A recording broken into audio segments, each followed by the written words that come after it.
Welcome to the Putnam County Library Lunch and Learn. Today we are joined for an author talk with Chris McMichael. Take it away, Chris.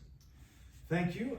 My name is Chris McMichael, and I've been asked to come and share about a book I published about a year and a half ago. We called it Redemptive Botany of the Bible, and as you can see, it is a lengthy tome. It's about 840 pages, though honestly about 100 pages of that is the bibliography and all the indices. So it's about 740 pages of information. So there's a lot to be said about the plants of the Bible. As a background, ironically, my background is geology.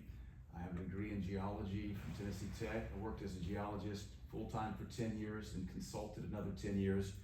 But along the way, also I'm a pastor, so I have, I guess, a little bit of expertise in theology. So I'm always studious in the Bible. And somewhere along the line, 25 years ago, I began studying the plants of the Bible as simply part of my Bible devotions. And the first plant I ever studied was a palm tree. And the reason I studied palm trees is because one of my pastors had told me when the Bible makes these details in the scripture, it's for a reason. When the Bible could have said plant or tree, and instead it chose palm or oak or terebinth or myrtle or cedar, there's a reason why that information was important. And so over 20 years studying plants of the Bible, one of the things I learned is that when you're trying to, if you're a Christian or if you study theology or religion, you have to be able to interpret the text that you're reading. And what we often do, especially with historical or ancient texts like the Bible is an ancient text, is we will commit interpretive error. We will read into whatever the text is, whether it's Homer's Odyssey or the Quran or the Bible. If you don't know what the ancient authors were saying, you'll read it into your own modernist understanding, and that causes interpretive issues. So then we have to have what are called hermeneutical skills. Hermeneutics is the laws of interpretation. Just how do we interpret a text? If I'm writing a love letter between my wife and I, there's going to be a lot of inside lingo shared between us. Pet names. If I call her Snooky Poo, and somebody outside our little two-person circle says, "Who is Snooky Poo?" They're going to have all sorts. Maybe that's a grizzly bear. Maybe that's the pet dog. Maybe that's what they call their favorite ice cream sandwich. Maybe that's a Snicker Poo. You don't know, so you're already at an interpretive disadvantage. So it is with the Bible. So in hermeneutics, you have a lot of different skill sets. You have a historical hermeneutic. So you would want to know the historical setting. That would involve maybe understanding the Roman Empire in the time of Christ, or maybe Bronze Age, anything, because a lot of the Bible is written during the Bronze Age. You'd also want to have a lexical or syntactical hermeneutic. That is, you want to be able to understand the ancient language, how it's applied, what the word means. You're going to have a cultural hermeneutic. What's the culture? What are cleansing pots for? Or why did they wear sandals? Or what does it mean to heap coals on somebody's head? Are we literally putting fire in somebody's hair? Is that what we're doing here? So understanding culture helps us interpret as well. And then there's probably one of the least of the hermeneutics, hermeneutical sets, would be a scientific hermeneutic, because most folks don't think of the Bible in science have any kind of crossroads. But intuitively enough, something like agriculture, which is also now called agri-science, so much of the Bible has agricultural references, agricultural settings. We're so far removed from agriculture and the science behind agriculture, it would be helpful to understand what an olive press is, or a grape press, or how do you get grapes, or why do grapes have to be pruned annually? Why is the promise of Jesus pruning us if we bear fruit? I thought if I'm bearing fruit, that's good, leave me alone. But if you understand the agri-science behind viticulture, you can understand that when a branch produces grapes, it never does it ever again the rest of its life. It has to be pruned back to produce a new shoot or cane, which would then produce grapes the next season. So all this says, why? Because a lot of folks have asked, why would you write an 800-page book about plants and about the plants of the Bible? Simply to help people understand what the Bible's trying to say in so many of its allegories and parables and metaphors and prophecies. So like as a modernist, we're so far removed from the farm. I once saw a lady on television, she was protesting dairy farms And they asked her why, and she said, it's not fair, you have to kill cows to get milk. And I thought, sweetie, you're too far removed from the farm. Somebody needs to tell her, you don't kill a cow to get milk, you milk a cow to get milk. And you don't kill chickens to get eggs, you just get eggs from chickens. If they want meat, that's another story. My point is, you see how far removed we are in the modernist. We don't go to the farm, we go to Aldi's. We don't go to the chicken coop, we go to Walmart. So when there's so many botanical, farming, agricultural references in the Bible, how are we going to know what it means? We just don't understand where food comes from. Furthermore, in the modernist era, not only are we agriculturally and biologically, botanically ignorant because of our very diversified culture and our areas of expertise, we also don't understand the plants of the Middle East.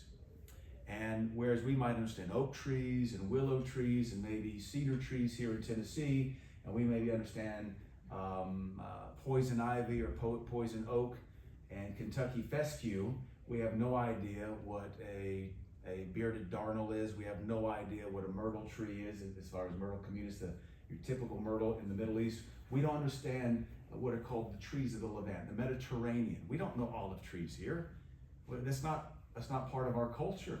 We barely know what grapevines are here. I think one of the things that really encouraged me to write this book was when I was doing a little bit of research prior to starting the book. I was doing some internet research on grapevines, and I happened upon a Catholic blog from Singapore. And so you imagine Singaporean in Malaysia, it's a Catholic priest, and he's got a Christian Catholic blog, and he's talking about one of the parables with a grapevine, and one of the questions in his comment section was, what's a grapevine? And he had to explain to one of his Singaporean parishioners, I remember the answer, I think it's a vining fruit, but I'm not sure what it looks like. Now, that's crazy to us, because we understand grapes, kinda. It's not like we live in Napa Valley or the closest major vines are maybe Sevierville, maybe up on the Crossville and Stonehouse, but for somebody to study the Bible and not have a clue what grapes are, how will you interpret anything Jesus says about grapes? How will you interpret anything Isaiah or the psalmist says about grapes? The winepress of his wrath, treading down grapes, pruning grapes, the vintage, leaves, being settled on your leaves. All of that is a whole culture we're so far removed from. So what do we do when we read it? We skip over it. We just say like, oh, settled on their leaves or poured out vintage, blah, blah, blah, and we move on. But those words were included for a reason. The author wrote that and gave details intentionally. And if we don't stop and ask why, then we miss the whole point of the text. So, a couple things. We're modernists. We get our food from Instacart and from Uber Eats and from what's the other one you drive around? DoorDash. Yes, DoorDash. We get our food from there. We don't go out anymore and milk the cow and churn the butter and age the cheese and kill the hog and gut it and smoke it. We are so far removed from agricultural society, and the totality of the biblical text is written to an agricultural society. The totality of the Old Testament is agricultural. The Jews, all their festivals were agricultural festivals. All their major pilgrimages were agricultural pilgrimages. The things we celebrate as Christians, like Passover and Pentecost, those are agricultural festivals. We're so far removed, we can't help but have a handicap now when we try to read the Old Testament, when we try to read the Gospels. Over 10% of the Lord's parables are agricultural in their setting. If we don't understand those, we're going to really be at a deficit. And worst case scenario, we read something into it and we're way wrong, and then we're trying to help somebody with a text we've completely misinterpreted, and we're going to be in trouble. So, led to a bunch of research, and I have actually published other books, and this one started during COVID. I finished a book called Parachutes for Sheep, which was about how to leave church honorably and not abandon a local church. And so I was looking for the next project, and we had just come out of teaching a full year of Wednesday nights on different plants in the Bible, and it was a winner. Everybody seemed to really enjoy it a lot, and it was just plants, but just saying the same thing the rest of the Bible says. It's like taking medicine and wrapping it up in peanut butter so your dog will eat it. We were telling the same old Bible theology and teachings, but wrapping it up in literally plants, and everybody seemed to love it. So I thought, well, maybe the next book I'll do is I'll take all my notes from 20 years of researching plants, and we'll just make a nice little 200-page book, crank it out in about a year. Just that way all my notes are consolidated. But as we began to write it, I realized it had to be something that it needed more panache, it needed more gravitas, it needed something more honorable than just a simple book. And then it quickly also lent itself to a lot of academic level research. So even in studying that, realizing I was about to, with this book, tie science to the Bible, which is something that isn't done very much, I wanted to go back and honor the scientific revolution of the Victorian era. So we published the whole book with Victorian font and spent a lot of time collecting Victorian engravings in that area, the Victorian era, which is basically the 19th century. The Victorian era was an explosive era of science and scientific discovery and scientific theorizing and scientific education, and the artists went wild. They had a heyday engraving anything they could, from rocks and plants to animals, and so it was an abundant resource to be able to find really any plant I wanted. Somebody had done an amazing job engraving it, so I said, that's awesome. The pictures are already there, so let's do all of it Victorian. So we have about 135 engravings, and then several of them are biblical engravings from a famous artist named Gustav Doré, and then Carl von Schnorfeld, another famous Victorian era artist. So all of it was done because also during the scientific era is when science began to creep and try to pull away from the Bible. There is an ignorant statement that says there is a contention between science and religion, but the Victorian era and the scientific revolution of that era, 17th and 18th century, was actually driven by theologians and Christian priests and ministers who were what were called polymaths. And there was a doctrine called the doctrine of the two books that has been held since the early church fathers back in the 1st, 2nd, 3rd century. And the doctrine of the two books says this. It says that we can know our God by studying the book, the Holy Scriptures, and the book of creation, that is science. By studying creation, we know his power. By studying his Bible, we know his character. That was a theology that carried the church through the Dark Ages, into the Enlightenment and the Renaissance, into the Scientific Revolution. And it was a concept that drove Christianity to produce radical technology and breakthroughs in science. It's what taught European thinkers to scratch at creation. The Jewish mindset isn't such. The Jewish mindset, according to the psalmist, looks at creation and wonders about how great God is. The Christian mindset is, how does that work? And we, the Christians of the Enlightenment era, they began scratching at it. And they said, through their logic and philosophical discoveries, they said, God is a fair and reasonable God. He's given us an intellect, and it would please him if we were to study how he made things. That mindset gave birth to modern science. Now today, I think we understand the antagonism between atheism and diehard Christianity, but if it weren't for the Christian mindset of the Enlightenment era, the sciences would not explode into what they are. The other mindset in the Enlightenment era was that it was the Christian mindset that faith without works is dead, and that requires Christians to see what we can do to help fellow man. That drove science as well. Because of all that, botany came into fruition, geology, my field of study, came into fruition, chemistry went from alchemy to chemistry. All these things flourished because it glorified God in their mindset to scratch at it. God was not scared to be discovered. He was not scared. How he created things did not scare anybody, did not scare him, and therefore they had a right to go scratch at it. That brings forth this great, tremendous era of all the sciences, where we call them the fathers of this and the fathers of that, the fathers of botany, the fathers of chemistry, the fathers of structural geology, the fathers of paleontology, etc., because they were pioneering fields. Sadly, though, today, we don't necessarily have polymaths. A polymath is someone who is an expert in multiple fields. Everything today is specialized. And the problem with that is you can be over here in your field specializing in something totally ignorant to what's being discovered over here. And that the equivalency is trying to look at science through a peephole of an expertise field, and you forget what's outside the house or outside the hotel room. All you can see is the peephole of your field of expertise. We understand when you get a PhD, you don't just get a PhD in geochemistry, you get a PhD in one rock under one scientific method of cracking the code of geochemistry. That's what your field is in. It's not just you don't just get a PhD in botany. I reached out to a friend of mine. I'm a caver, so one of my dear friends I go caving with, he said, hey, my mama is a PhD botanist. She can help you with the book.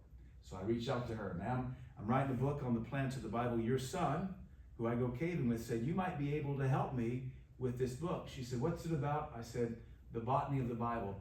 She said, son, because she's a little bit older than me, she said, my PhD is in the pine trees of the Mississippi Valley. I will be useless to you. That's today's expertise as opposed to polymath. She said, furthermore, with all the new genetic sequencing, we're totally rearranging all the genus and species of plants. Everything's still up in the air. She said, I would not really be of any value to you. Though she has a PhD in botany, it's one type of tree fighting a pine beetle in the Mississippi Valley. She works for a lumber company. That's what she does with her degree. She's of no value to this book. That's how we are in science now. Everything is so specialized, and many have even argued and said it's unfortunate. It is a detriment to science that we're now so specialized we don't share notes across the table anymore like they once did. The men of the Enlightenment era and the scientific revolution, they spoke 5 and 6 languages. They were polymaths in chemistry and religion and history and mathematics and astronomy. Some of the early geologists were also astronomers and mathematicians and scholars in that field. And we have just simply lost that. So, in writing the book, I researched it in depth for almost 30 months, and I was able to write simultaneously. And I had a tremendous team of editors. I had about 10 editors, and we would take a chapter, finish a chapter, and pass it to the first editor, and it would just be passed down while I worked on the next chapter. So when the work should have taken 5 to 10 years, we were able to write it, research it, edit it, and produce it in less than 3 because of a great team of editors. I guess some examples of why botany is important. If you don't know botany, certain things you look at will be blank to you. It's like if you're learning a second language and you're missing out on words, you're having to put things together fragmentally to gather the understanding. It can be the same way with the plants of the Bible. If, for example, we don't understand why wheat needs to be threshed, if we don't understand why it needs to be tossed in the air and what a threshing sledge is, then we have no idea when we read about Gideon threshing wheat in a wine press, what's significant about that. We don't even know what a wine press is. And if we do know what a wine press is, it's probably the European kind that looks like a barrel that's cut in half. In which case we're wrong there, because that's not a Bronze Age wine press. Bronze Age wine press is cut into stone, so it's a hole in the ground. And he's down there threshing wheat to hide it from the Amalekites or the Midianites because they're pillaging the hillside. So we have to have this understanding of botany to make sense of stories. Otherwise, again, we're going to put a modernist interpretation on it, and we could be dead wrong. I think the best, perhaps the most exciting, is the famous parable of wheat and tares. Everybody's heard of that. It's almost part of common parlance anymore. Authors use it in novels, and we talk about wheat and tares. But if we don't know what a tare is, we don't know the significance of the parable that Jesus Christ set forth, because it's truly a terrifying parable if we understand wheat and tares. So as an example of the problem shooting, the problem solving that went into this book, for the longest time, when translators looked at the New Testament and they saw the Greek word zizania, which is what the word tares is translated from, they didn't know what it was. If you go back and look at the King James translation, finalized in 1611, so we're in the 17th century, right at the beginning of the Enlightenment and the beginning of the scientific revolution, those translators were scholars, but they'd never been to the Middle East. They'd never been to Israel, to the Levant. So all they have is the botany they're familiar with. Thankfully, those scholars and those Greek interpreters living in England, because it's King James, he lived in England. King James translation is taking place in England in the 17th century, late 16th century. Those guys were agriculturally minded. They understand wheat. Wheat was not a word that they had a problem with in the Greek, but the tare, this weed that the parable says, a good man planted his wheat, and while he slept, his enemy came and sowed zizania among the wheat. And when it came up, his servant said, did you not sow good seed? And he said, I did. He said, then who has come and sown tares? And he says, my enemy has. And then the parable goes on to say, leave it alone. Don't pull it up because their roots are tied together and you'll ruin the harvest. Wait till the harvest time and we'll separate them. We'll separate wheat from tares. Well, so zizania was a mystery, not to those who wrote the Bible, because they knew what they meant, but that word gets lost through historicity. It gets lost to antiquity. So then you have to use a field of study called philology, which is a study of languages, to begin to understand what does that word even mean. Furthermore, what is it referring to in the Middle East? What plant could it possibly be referring to? So the first English translation of the Bible was not the King James, it was Wycliffe's Bible. And then you had Tyndale, two men, last names Wycliffe and Tyndale. They did individual translations of the Bible, and they acknowledged in their notes to their translators, and this was all illegal because the Catholic Church did not permit the Bible to be translated into English, which is why the King James is called the authorized, because it was authorized by the Catholic Church. Anything prior to that was illegal, and people were burned at the stake for translating the Bible into English without the Catholic Church's permission. That's a whole nother political problem aside. Wycliffe and Tyndale said, you inevitably will come across words you don't know. Use the context and your best understanding to give the full meaning or the intended meaning of the text. So can you imagine Europeans who've never been to the Middle East, because not a single scientist went to the Middle East till later in the 17th century, after the King James has been codified and published. We don't have anybody. Linnaeus is one of the first to go, and some of his proteges were the first to go into Egypt and into Palestine to look at plants. It's the first time anybody went to the Middle East to study the plants of the Bible. So these translators are just scratching at it. So what happens is they translate it as tares because they're English, they know wheat fields because they have wheat, they know barley fields, and they can tell this is a weed that grows among wheat that can hurt wheat. And what do they have in England? This is what the mistake we make. They impose their knowledge upon the Bible. They impose their experience upon the Bible, and they get it wrong. Now, the heart of it's not wrong, but the preciseness of it is. So they translate it as tare. What is a tare? T-A-R-E. It's also called a vetch or a creeping vetch. We don't even know what those are because we're Americans and not English. A creeping vetch is a vining weed that grows among wheat fields. So it was a problem for the English, not a problem for those in the Middle East. But when you go back and read the parable, it can't be a creeping vetch because the two plants were indistinguishable. They weren't distinguishable until harvest time. And the creeping vetch, you can tell what it is very soon because its life cycle is different. Whatever it is we're looking at, whatever this zizania is, it has to have an identical life cycle, identical planting season, germination season, growth cycle, growth season, and harvest season for it to be ruthless and effective as an enemy's tactic. To plant a vetch comes up later, it dies earlier, it's green and it has big flowers.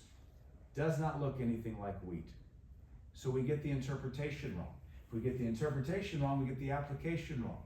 So fast forward, it was actually Martin Luther's Bible was the first to get it right, and he took a stab at it. Of course, he's living in Germany. A little bit later, he actually called it a darnel, a bearded darnel. That's Lolium temulentum for what that's worth. What is bearded darnel? It is a grass, a ryegrass that looks just like wheat. And in fact, it's called a wheat mimicker. It's a weed, a nauseous weed. The Jews, the rabbis even called it bastard wheat because it was illegitimate. It is sown. When wheat is sown, it has the same life cycle as wheat, and when it grows up, it looks just like wheat when it produces the kernels in the ear. The only difference is they zigzag, and the danger is they are poisonous because of a fungus that grows on the kernel, so that when it's harvested, it's ground together with wheat, and it can be used to poison the bread supply or the grain supply. So this was a common thing. There's even a Roman law that forbid you from sowing darnel among your neighbor's wheat because it was a tactic. You make laws because somebody's doing it. This was a known law. It's on the Roman record books. It was against the law. They knew what they were doing. But the application now is even more terrifying because it means anywhere the Lord Jesus has sown a wheat field, his enemy has come and planted people that look just like the legitimate people. When wheat and darnel grow together at harvest time, because they both are harvested at the same time, the only way they're truly distinguished is that wheat, when it swells with the starch and it's ready to be harvested, wheat bends over, but the bearded darnel stays erect, so it sticks up. You would then go through there and hand sickle it and pull it out. And then what's left would be the good wheat, and that's what the Lord said the angels would do. He would go in and harvest and separate wheat from tares. We think of combines harvesting. They didn't harvest with the John Deere combine, right? They harvested at the top of the stalk with the scythe, the sickle. So that would have been easy to do with the wheat bends over, leaving the top head of the darnel, and you could just cut it. It's not everywhere, but here and there enough to be nauseous and a problem. So what's the interpretation? The interpretation is even more terrifying for Christians in a believing church, that even among any church, there are those who God has not sown, and they look just like God's wheat. Except if you could cut them open, you would see, like the bearded darnel, they're black inside, and they're poisoned, and they're toxic. But the Lord has a promise that in the end of days, he would separate wheat from tares. This is an example how we can apply botany to more accurate and precise interpretation of parables or stories, or understand why God's word is laid out the way it is. Why so many parables? Why so many biblical or botanical stories? Again, he uses botany, he uses agriculture because that's where they live. He talks about camels and lions because that's what they've got. He doesn't, here's another example of how bad the King James gets it. There are no eagles in the Bible, there are vultures. But that is what the King James translators knew as birds of prey, not the vultures or the buzzards of the Middle East. We study this because now the languages, greater understanding of Greek text, greater understanding of Aramaic text, and Hebrew text has allowed a better understanding of the original languages. Now science has evolved. We can apply things even better or have a greater understanding to what these stories are telling us. Another example of why something like this would be important is in the Old Testament, you have several lists of plants, and one of them is called the 6 good products of the land. This is referenced by Jacob when he wants to send his sons down into Egypt with a gift to Pharaoh's prime minister, who is his other son, Joseph. They just don't know it yet, and I think they want to rescue Simeon. I think that's the son who's been held. So they said, hey, take 6 good products, the 6 good products of the land, Canaan, which is Israel. And he lists balm and honey and storax and myrrh and pistachios and almonds. 6 products. And this is in time of drought. Remember, this is where Joseph has the dream. The dream interpretation is have a savings plan, and all the world is starving, so they all come to Egypt for grain. So this tells us something important about botany. Whatever the 6 choice products are, it's available when there's no rain and everybody's starving to death. So pistachio nuts and almonds, they need very dry heat to desiccate, open up, and finish their growth. The other 3, myrrh, balm, and storax, they're all resins. The trees crack and produce those when it's hot and dry. So this is like frankincense and myrrh kind of stuff, tree balms, tree resins. And then you have honey.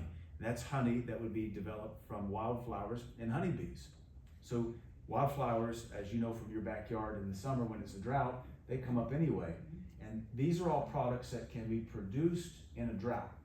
So the question that the rabbis ask forever is, you have 6 choice products, but then God promised 7 goodly species of the land. Products versus species.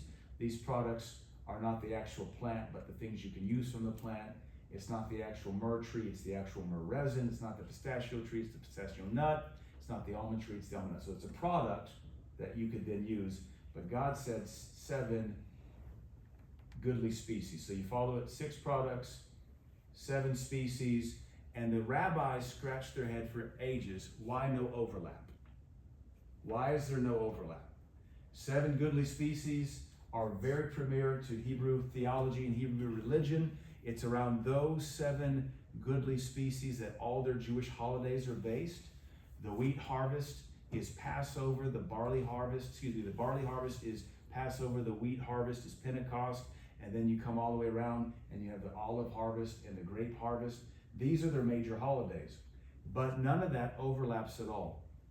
And the solution was only developed about 100 years ago with a Jewish botanist who could put 2 and 2 together. And he recognized, like I just said, the 6 goodly products. These are what the land produces without any rain. It doesn't need, you don't have to cultivate it. You don't have to irrigate it. This is what the land will produce, even when it's a drought and everybody's dying of starvation. On the other hand, the 7 goodly species, which are wheat and barley and pomegranate and fig and date and olives and palm trees, or date palms, those 7, they require rain in between the celebration of Pentecost and Passover, or Passover and Pentecost, to finish producing their fruit. So that's, to Christians and Jews alike, that's very significant.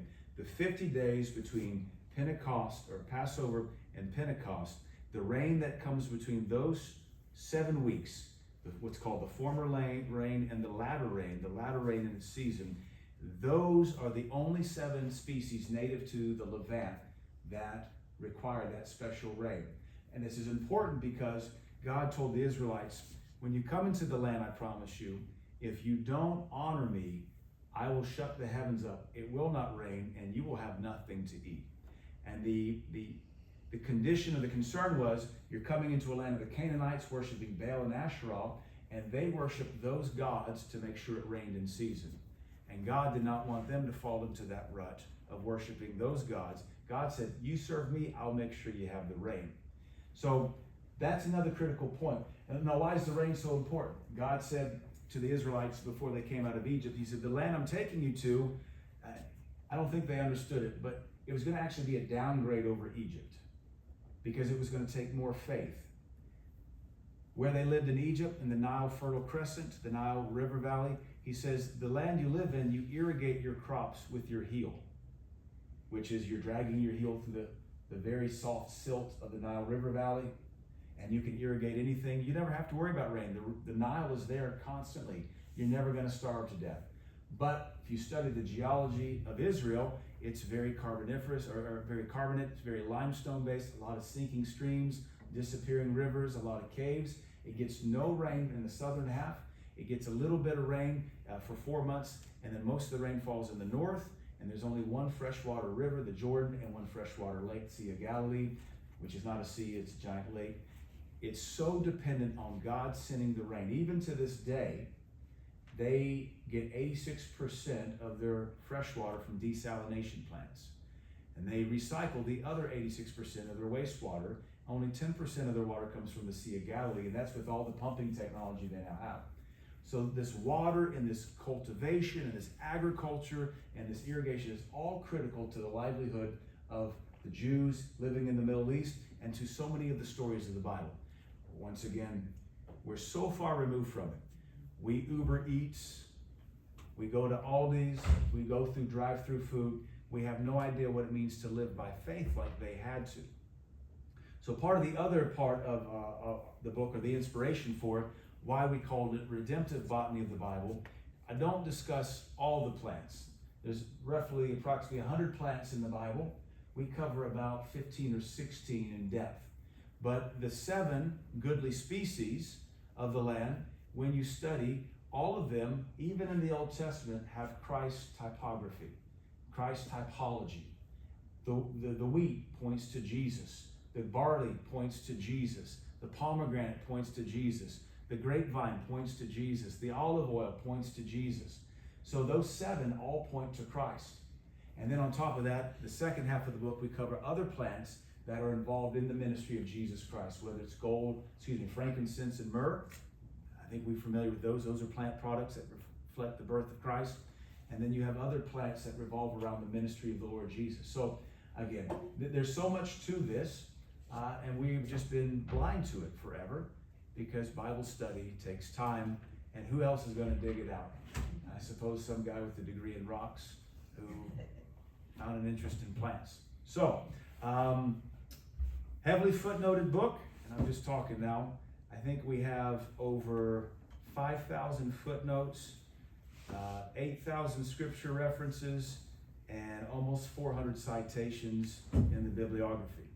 So heavily noted, very well researched, should hold its own for any dissertation evaluation. So if anybody wants to give me a free PhD, I'll gladly take it. All right, that's a lot of talking. I don't know if I've answered questions or done what I could. So that's just a few examples of why, because the question is always why. Why would you write a book about the plants of the Bible? That's in a nutshell why. Because we just don't know what these plants are. Not because we're ignorant, but because we're just removed with busier things to do. All right. Any questions?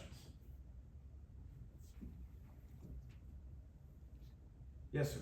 To you, what was the most interesting plant when you were researching all of this stuff that really stood out for you personally? The most interesting plant, two plants, it's almost, it almost sounds like pathetically romantic. Two plants took my breath away. And it sounds so lame. It really does. Sounds like you have issues. But when writing this book, I worked on it 7 days a week for, like I said, 30 months. And with each of the plants, my routine, my process was I would consume as many research papers as I could on that plant. All these plants are well known. So I had to first absorb everything from the scientific perspective and learn the plant, learn its personality as you were, learn its life cycle, learn its significance. And research papers have footnotes for other research papers, so you're pulling research paper after research paper. I probably pulled 20 or 30 research papers per plant just to get to know the plant, on top of books and all that. So you get to know the plant as a person, and then you're studying them in the context of scripture, like the cedars of Lebanon. You're getting to know this plant and how David used it, and how the king of Tyre used it, how Solomon used it, and these plants become heroes to you. They're figures in the Bible. They play major roles, and I've been reading about them my whole Christian life, and now I'm getting to know them intimately, and I'm building their biography for somebody else to read. But what's really cool is these guys are still alive. It's not like David who's dead or Paul who's dead. They're still alive, and you can go meet one someplace. And it sounds dumb. It sounds foolish. I went to a synagogue up in Pittsburgh because they have the best biblical garden in the country, planted 40 years ago by one of the rabbis and his wife, who was a botanist. And I took a 3-day trip up there just to hang out in the garden and see these plants in person. And at that point, I'd been researching for about a year. And I was on the Cedars of Lebanon at the time, and the gateway into the garden are 2 cedar trees that were planted 40 years ago. So they're almost 50 feet tall. I'd never seen a Lebanese cedar in person. I started crying, and it was emotional, and I felt dumb. And I called my wife, and I said, I made it, I'm here, and I'm looking at these 50-foot cedar trees, and I'm crying. And she said, you're dumb. Like, who cries? What is wrong with you? You don't cry over me anymore. I was like, well, I've been researching you for a year. You're not like a Bible hero to me. You're my wife. And so we fought over that a little bit. And so when I say there was 2 plants that took my breath away, it's because as you're studying them, you start to see why God selected them. And that's where you start to have insight and revelation, or this epiphany. So, they're both complicated to explain. So I think the best one is a tree called aloes, which when you read it, here's another example of our ignorance. So you read the King James and you read the word aloes in the Bible. And if you're like me, who grew up going to the beach at Destin, aloes is the green slime you put on your sunburn because mama neglected you, right? That's aloes. My whole life, I read they embalmed Jesus with aloes. He must have been sunburned on the cross. Like, that's how my brain's interpreting it. Or aloes in the book of Numbers, or aloes in Song of Solomon. Like, I guess they're sunburned, making love. I don't know. Or aloes in Proverbs and Psalms. I'm thinking green slime out of an aloe vera plant, because that's the problem we're trying to solve. That's ignorance. Not willful ignorance, not purposed ignorance. It's just we don't know. So researching aloes, which is one of the last plants I researched, you find out that it's a tree called the Aquilaria tree. And the old term was called line aloes. But the Aquilaria tree is a tree that only grows to this day in Southeast Asia and grows about 100, 150 feet tall. It's really a nondescript hardwood that really has nothing significant to offer nobody for nothing ever. Unless it gets attacked through insects or lightning or fungus, and when the tree is attacked, it produces a resin, and that resin causes the Aquilaria tree to then be called oud wood. The Arabs, I was just in Saudi Arabia a few months ago. Everywhere you go in Saudi Arabia or Jordan or Turkey, there's oud everywhere, because to this day, this resin makes an incense that is valued in that part of the world, in Asia, Japan as well. But this is an ancient spice wood. A spice wood, you use it one of two ways. You either burn it as incense, and that's burning the resin, which has a vanilla, kind of a smoky vanilla aroma. It's very pleasant.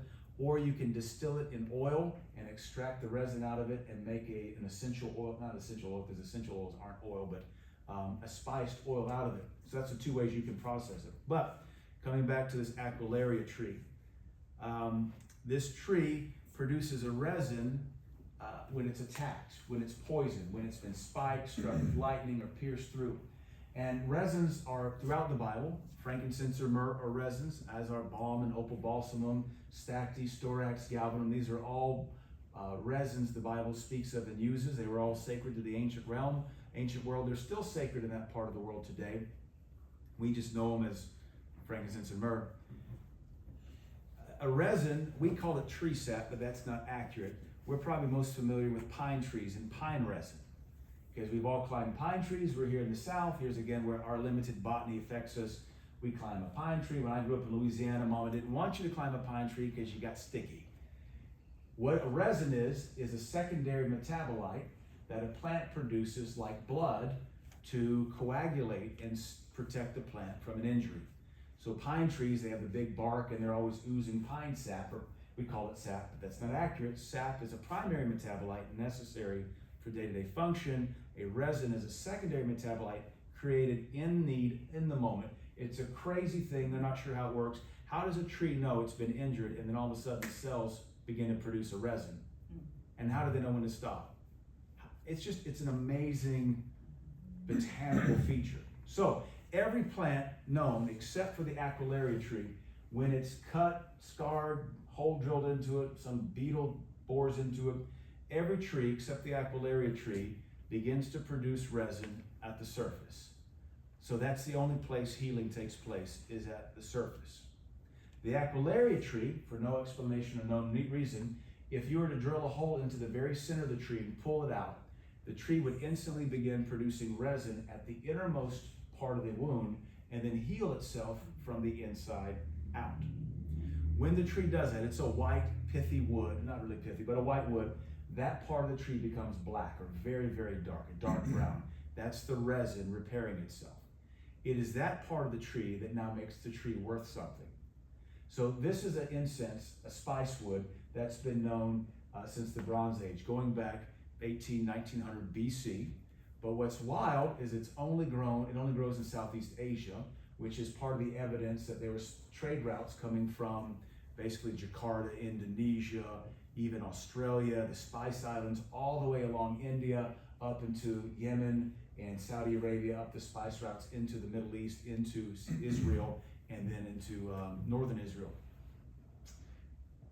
This aroma, again, is very exotic, very aromatic, very beautiful. It was very valued then. Today, Aquilaria wood in its spice form is called oud wood. Oud wood is the most expensive wood in the world. It costs $100,000 a kilogram, or $85,000 a liter for the oil. It is the most expensive wood on the planet. And the issue is that because it's so expensive and so valued, they risk deforestation. Because part of the issue with the Aquilaria forest is you don't know what tree has the oud wood in it. So you cut them all down. Research shows Oud wood only appears in 7 to 10% of a stand of Aquilaria trees. So a very small percentage actually has it inside of it. But you got to cut them all down. And then what you do once you cut them all down, you have to hand carve all the bad wood away, because what you want is the spiced wood, the resonated wood. That's what you sell. Very laborious. Now, there's a professor out of Minnesota that I corresponded with. He actually figured out how to cause the tree to make this, how to cultivate it. And he did a lot of experimentation. He copyrighted it, he patented it. I corresponded with him. He's very gracious to respond to me. And so now you can actually cultivate oud wood for much cheaper, and the smell is the same. I have both the expensive oud wood. I paid $300 for a couple little nuggets that fit in your hand, and then I have the cheap stuff out of Vietnam that I paid $75 for a huge bag of it. It smells identical. What's crazy is it took a PhD botanist out of the University of Minnesota to figure it out in the late 1990s. In my research, I uncovered a 4th century Chinese herbal, which an herbal is a book about plants, and that 4th century Chinese herbal told people how to make oud wood. He figured out in the 4th century how to spike Aquilaria trees and make them make oud wood. I emailed that to the professor. I said, did you know that this Chinese guy figured this out 1,600 years ago? And that's when he stopped communicating. Probably because he was busy, and that's all right. I don't take it personally. So why does that make you take your breath away? Not just the price, but because that's what they embalmed Jesus Christ with. 85 pounds of myrrh and aloes is what John's gospel tells us. Nicodemus and Joseph of Arimathea, two very wealthy men, they took the Lord's body, they prepared it for burial after the manner of the Jews, and they embalmed him, which we think, here's again our modernist terms, we think embalming means suck the blood out, take the guts out, and pump them full of formaldehyde, right? That's our embalming. But the word embalm means to imbue with the aroma of balm. It literally means, it comes from the Latin, it literally means to basically pour spiced oil over. So now we modernize the term, and when we embalm somebody, we pump them full of chemicals so they don't rot on a hot summer day with the viewing ceremony. In the time of Christ, in the ancient world, they'd wrap them in cloth and pour this essential oil, not even essential, spiced oil. 85 pounds. So what's the deal with the Aquilaria oil? If you think about it, the resurrection, the death, burial, resurrection of Jesus Christ smelled of myrrh, which is bitter, and that speaks to the suffering he endured, but also it smelled of this beautiful oud wood, Aquilaria wood. But the Aquilaria wood is wood that can only heal itself from the inside out. And it speaks to what Jesus Christ does for people when he saves them. He heals them from the inside out. And it's that salvation is what makes them have an aroma worth anything. So to answer your question, what really blessed you? Discovering that it's not this green goo that comes out of a yucca plant, but that it's the most expensive tree on the planet, just like the salvation of Jesus Christ is the most expensive thing ever purchased for mankind. But when we receive it, he heals us from the inside out. And then what do we have to give for it? What makes us of any value but the thanksgiving aroma we give back to him for salvation? So that's the one that made me weep. But it's a story only a plant can tell. And anyway, long answer to a simple question. Yes, sir. You kind of already answered my question, but I still want to ask it. Just what you just said about the cost of those precious ointments that anoint the body of Jesus. As a society, as a populace, as American culture, how much have we cheapened the redemption that Jesus has given us? Well, I'm sure quite a bit. If you want to get into a theological or ecclesiastical talk, church is like a franchise In-N-Out burger. Like, it's just in and out. We want to get in and out as quick as we can. We don't want to be bothered by it. God help us if the service is longer than an hour, and it better have a lot of entertainment. So we're modernists. We've come so far from the price that was paid for the salvation of God through Jesus, through the price of the apostles and the early church fathers. We've made it a gospel of convenience now. And even plants, you don't get convenience. You sow a seed, you cultivate, it grows, you prune, you water, cross your fingers, hopeful that a drought or some insect doesn't take out. Everything about the agricultural setting, the Bible says patience, fidelity, work ethic, and then reward. And in our society, as you know, we want instant everything. And it really does hurt us in our spirituality. We want instant spirituality, and it just doesn't come that way. So without even meaning to, we've cheapened. We've cheapened it. So there's this concept in the high churches, which are like the Lutheran churches, Catholic churches, Episcopal churches. They're called the high churches. They used to have what was kind of condescendingly called the smells and bells, the incenses of the chrism, the spiced oils, and then the bells, the chiming of the bells. Church is in session now, and we've lost that. And now we've replaced it with the smell of lattes and the sound of subwoofers. But one of the reasons we lost the smells is because opal balsamum, which was a very expensive, rare form of balm out of the Middle East, it's the balm of Gilead, it became very inexpensive. And when it became inexpensive, it lost its value. So there is this concept that when something is rare and costly, it has more value in our heart. You could use the example, Superman #1 Action Comics is worth $20 million because there's like 3 of them. But if there was 10,000 of them, it wouldn't be worth much of anything because everybody would have a copy. So yeah, we do cheapen things by making them common. Other questions? Yes, ma'am. Did you get to meet all of the plants you studied? Did I get to meet? And I got their signatures. Oddly enough, I have not met, well, no, that's not true. I have wheat and barley. That's easy enough to find here. Barley grows at the Arctic Circle. It grows all over the world. The only plant I can think of that I have not got to meet yet is a plant called Orobanche crenata, which is a parasitizing plant that is, well, the common term is broom rape. And there's about 2,000 species of broom rape or Orobanche. We have some here in Tennessee, but it's a totally different species. That's one that parasitizes bean pod plants, fava beans, carrots. The term's escaping me. I didn't get to meet that. It only comes up in the spring, and I haven't been to the Middle East in the spring, only in the winter. So the Bedouins told me they're familiar with it. They do see it. I just wasn't there to see it. And like with plants, you have seasons, so you got to be there when they're flowering, when they're seeding, when they're fruiting, when they're in dormancy, because even in their cycles, they have something different to contribute to the Bible. Anyway, so I think as I'm going through all of my mind, I've not been able to see any of the resinous plants in person, though I bought every spice there is in the Bible and have burned every spice there is in the Bible, once again to upset my wife.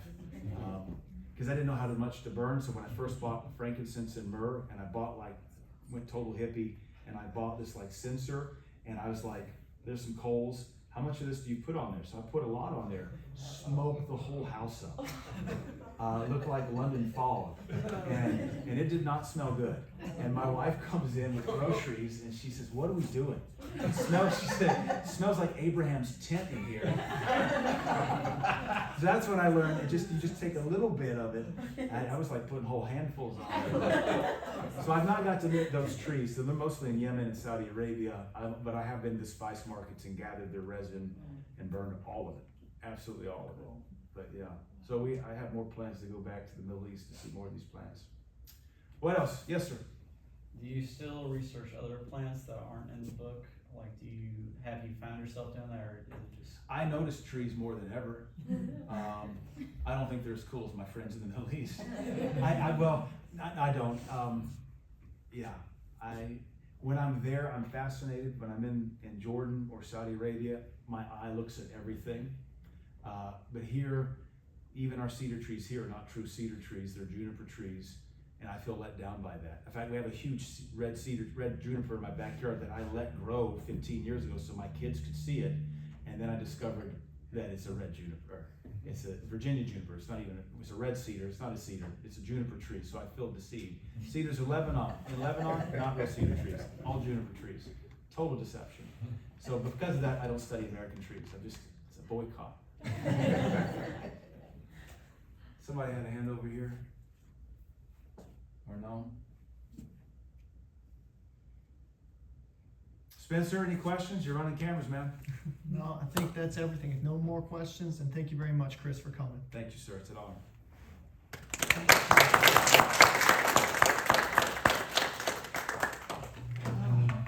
Thank you, everybody, for coming.